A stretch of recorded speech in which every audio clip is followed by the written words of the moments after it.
Welcome, Toshi. Thank you. Happy 2026. Happy New Year, Year of Horse. Yes, the year of the horse. That's right. I'm so excited that we're back. I am ready to go, and very exciting season coming up. We have some wonderful things planned.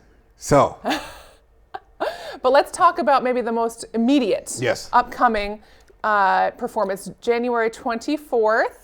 At 7:30 p.m. at the beautiful Historic Guard Art Center in downtown New London, my favorite.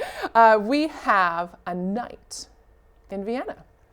And Vienna, you were just there. I was just there. You were just there. Only a week ago. And now we're to here. The concert.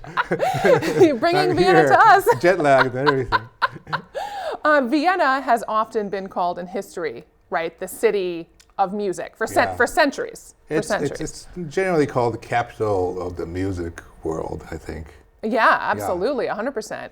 And we have some really phenomenal music planned in regards to this beautiful city of music. Yeah.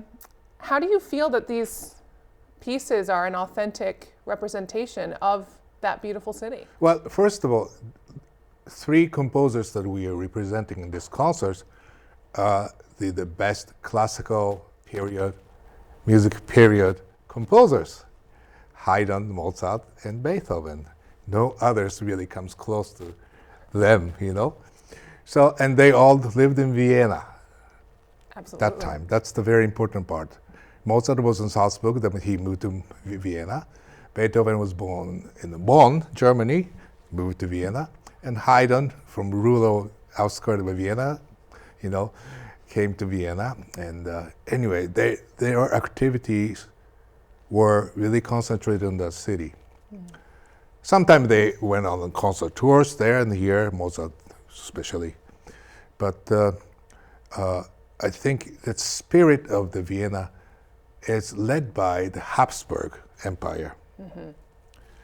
That was one of the largest, of course, empire in Europe. Russian there, and then French.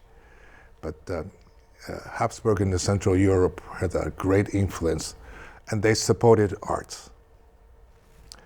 Thus, all the famous composers came to be, you know, supported by this Habsburg in a way. Even Vivaldi was there too earlier. Absolutely. And so that great atmosphere of a creativity-friendly city. That's where these three very, very talented composers lived. And then created this Viennese classicism, I could say, the style, where the Haydn was the first one, his eldest one, employed by Prince Esterhazy, wrote so many symphonies and the thing. And Mozart came, of course, and started living there, and activities increased, and the Beethoven later came to Vienna and continued with this tradition, and later Beethoven goes toward Romanticism from there, you know? Yes, absolutely. So it's a very significant place for the creation of the music at the time. Absolutely. And you mentioned Mozart is from Salzburg originally. He moved to Vienna. Yeah. The piece that we are performing, the Linz Symphony is sometimes as it's called, he composed that in only 4 days. Yeah. And a stopover in Vienna. It's incredible. He was already living in Vienna, but he went to visit his father, and on the way back, he stayed over in Linz at his friend's count, Joseph Thun, a very rich guy. He had a palace there. And he stayed over there, and then saw great famous Mozart is here in our town. Let's hold some concert. It's planned 4 days later. And Mozart said, wait, I don't have any music with me. I didn't bring anything. I said, well, mine's the right one. When in so he whipped out his 36th symphony in 4 days. It's incredible. Incredible. And a great masterpiece too, as well. Do you think there's anything in this piece that indicates that urgency?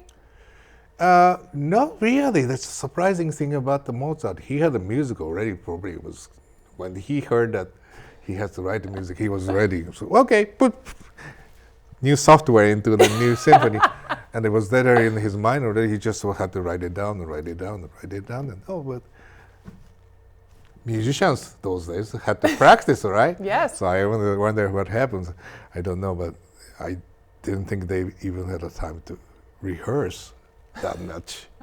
Sight reading a symphony. Yeah. The magic of Mozart. Yeah, it's easier symphony in key of C major, and it's not so technically demanding. So I think he had that in mind also.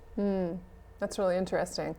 And in addition to the beautiful Mozart work, we also have the rare and wonderful opportunity to feature our very own soloist, Amy Ward Butler, our principal cellist, who's just a phenomenal cellist on all music. But she's going to rock out to Haydn's cello concerto in D.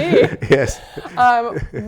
What makes that work so special? Well, this is interestingly enough, the cello concerto in D was written about the same time Mozart wrote this Symphony Number 36, Linz. Same year, actually, 1784. And at the time, Haydn was employed by Esterházy, outskirts of Vienna. There's Esterházy palaces there, 2 palaces, one in Hungary side now, and one in Austrian side. I think this one he was in Austrian side. He wrote this concerto for his cellist in the orchestra, Esterházy Orchestra, which was superb orchestra, I hear. And so, written for the name of the cellist was, I think, Antonin Kraft. Yes. But he didn't premiere it. Somebody else premiered it later in Vienna. Drama. I don't know the detail of the story is. So, but in any case, this was premiered in Vienna. See, Vienna and Eisenstadt, the Esterházy Palace, is about, now if you drive 1 hour away, but those days like half-day carriage ride. So, but it happened in Vienna. I think the cellist's name was Cervetto or something like that, Cervetti. He played a solo part. It's a demanding work, actually. Very demanding, yes. Very technical work. But at the same time, very elegant. Really, really elegant. And a lot of deep heart in this piece. And it's wonderful that our very own Amy Ward Butler is going to be the one to perform it. I'm looking so much forward to perform with her, and that she's going to do. It's just a great she's phenomenal, so expressive. I'm kind of jealous because we share her with Hartford Symphony and several other symphonies. She's the principal there in Hartford, and principal us, and we are fortunate to have her with us. We are extremely, extremely lucky, and that maybe it's an apology then to Antonin Kraft, who didn't get to perform his work, but our very own gets to perform this work. Yes. And at the time, the cello was really not a solo instrument. That is true. That is true. It was just becoming that, correct? Yeah, it's becoming to be. Yeah, because Mozart didn't write cello concerto. Beethoven didn't write cello concerto, although they used the cello in the chamber music. But Haydn, I guess, recognized Antonin Kraft's, I think, skill, that he had the confidence that he could play that piece, I guess. But funny thing, he didn't get to play. Antonin didn't get to play the piece. But that's all right. We are really looking forward to see Amy really bring her expertise to this very, very demanding work. And speaking of demanding works, second half, we have the wonderful Beethoven Symphony Number 4. I've often heard this work as being overshadowed by Eroica, the one before it, and then, of course, Fate after the Fifth Symphony. Extremely well known to anyone who has seen Bugs Bunny or Fantasia 2000. But the fourth, it really deserves to stand on its own merits. I think the fourth is least performed symphony of his old symphony, but I love the symphony. It's a very eloquent, at the same time it has a really exuberant energy in the last movement. It's kind of moody in the first movement. especially the introduction. So he went back to the old style of symphony, having an introduction in the first movement. His first symphony, second symphony had an introduction, as in Papa Haydn's suggestion. But Beethoven really cut loose and went into the romanticism in the Eroica Symphony, third. But there was a reason that I think he wrote this symphony toward back to the classicism. He was staying at that summer where I think it was 1806 when the year was composed. This was composed in Silesia. Now it's Poland and Germany, the border.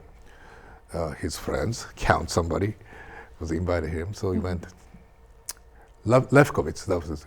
And then, so that's why he conceived this symphony. And on the way back, it's like a Mozart, he stayed in a town where this, I think another count, what was his name? No. I forgot the name. But he entertained the people by presenting Beethoven's second symphony performed. And everybody loved it, including this guy. And he commissioned him to write a symphony for him. Beethoven first thought about dedicating his fifth symphony for this occasion, but because he already was writing the symphony. But he had a really deep thought about presenting to Prince Razumovsky, his friends, and Liechtenstein, some other counts. So he decided to write another one in the style because people love the second symphony, which is in Haydn style. He thought just to write one in that style to be very popular in that town. So that's why he wrote, in a way, in a more classical-oriented symphony, not so radical symphony, like a fifth or a third. So I think that's the reason. Its second movement is so gorgeous. Absolutely. Beautiful, beautiful music. And third movement, it's called minuetto nowadays in the score, but Beethoven didn't write that. He wrote allegro, fast. So it's not minuetto at all. It's more scherzo. 1 2 3, 1 2 3, 1 2 3, 1 2 3. You cannot do minuetto that simple. So that's interesting because I don't know, whoever put the minuetto designation in the score is dumb. But it's printed that way. It was not in Beethoven's original manuscript. Oh, wow, that's really interesting. Yeah. So that change there that happened from what actually is performed. Yeah, well, it's misleading. Yes, absolutely. Yeah. And the last movement is really funny in a way. It has a lot of humor, and then molto partituoso, the type of music, and the bassoon has a passage which is an audition piece for the bassoon players. Yes, absolutely. And it's an incredible piece, and like I said, a lot of wit. Absolutely. Beethoven is pretty good at that. Yeah. He's pretty good at I wit. think a masterpiece that I consider among all the other 8 symphony that he wrote. And like you said, very rarely performed in terms very of... unfortunate because... the fifth, the ninth, everybody third. goes for the pastoral symphony, they go for it. Yep. 8th gets played more often than 4th. Absolutely. Yeah. So here's your chance. It's all from Vienna. To see it. Yes, you can get to see it. So you mentioned the first movement. It's written more in that classical style. Yeah. Haydn, like you said, Papa Haydn, father of the classical style. Mozart, of course, classical composer. That era is a little bit different than a lot of the music that we do perform, which tends to be more towards the romantic side of things. Yeah. Are there any technical challenges that you see as a conductor that you have to do that are different from them when you're conducting romantic era or more contemporary That's works? a very good question. I think in a way, subjectively speaking, it's difficult to perform Mozart, Haydn, Beethoven's music because music itself doesn't speak exactly how it should sound. So we are using our intuition and scholarships and all these things to guess how it should sound in a way. Where the Romanticism, the composers tend to be more exact, like Mahler, when you get the end of the 19th century, everything's written there, so you understand more. But Mozart's sense, you have to really know the style very well, because it's not in music. Mm-hmm. And once, I rehearsed some certain orchestra, just played it plain, whatever it is, it's no expression, it's really boring. But in this case, with our orchestra, they have a more knowledge of Mozart's style, so they could bring out music. In other words, the note doesn't stay in D, but E goes to the next one. All those are not written. Absolutely. So you have to know that. You know the style. And if it doesn't happen, then I have to tell them, the orchestra, how to. So that's a difficulty. But absolutely, yeah. So that is also the reason why many recordings of performances you hear is all different. No, sure. The interpretation of each of those. It's quite different. Notes are So I hope our audience will hear the right interpretation. They will hear the right interpretation, absolutely. So that's a great lead-in to my next question. For somebody that's attending, who's brand new to classical music as a whole, what is something that they should listen for? Well, I think it's coming to this concert for first time. It's a wonderful. Well, first you hear the live music, not from this headphone. You get to watch the musicians playing, really actually making sound without any electrical enhancement. There's nothing between musicians and you this way. And you're hearing the best of the best in the classical period, way back, 200 years or beyond. And just to be amazed about the sound that they created 200 years ago. Absolutely. Which still speaks to us. Yes. You could understand it. And also it's the music, all the music we present in this concert is never harsh, never, offending. Absolutely. It's very tonal, harmonic, elegance. So it's a great way to be introduced to so-called classical, our style of music. And later on, of course, you could listen to Stravinsky's and Schoenberg.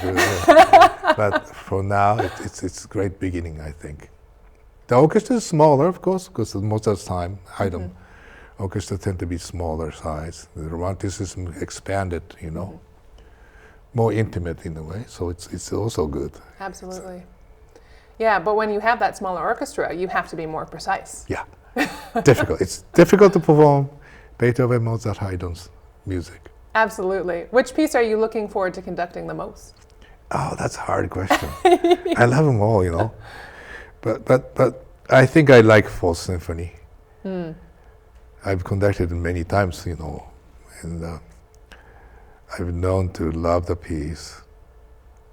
And I know the orchestra is going to do a great job performing it. Our orchestra always does, with you at the head. I love the orchestra. And as we are kicking off 2026, this night in Vienna, what do you hope that audiences take away from this first night of classical music in 2026? Maybe musically or emotionally or spiritually? Well, it's symbolically, that's all the classicism, classical music kind of became popular. So that's a very, very, very big beginning, because next February concert is going to be completely different. Americanism, yes, more into contemporary, our modernism presented. So it's from there to jump to all the way to the 200 years, 300 years almost into the next one in February. We're launching you 300 years into the future. No machine could do it. No machine, but you can do it at the symphony. That's right, exactly. You get to cover all different styles and period, and that's the wonder of our I guess. The Orchestra. magic of music. Yeah. The magic of live music. We're so looking forward to seeing you and our wonderful audience and our wonderful musicians. 7:30 on January 24th at the Gard Arts Center in downtown London. A night in Vienna. A night not to be missed. Not this one. This one is a must-see. Exactly.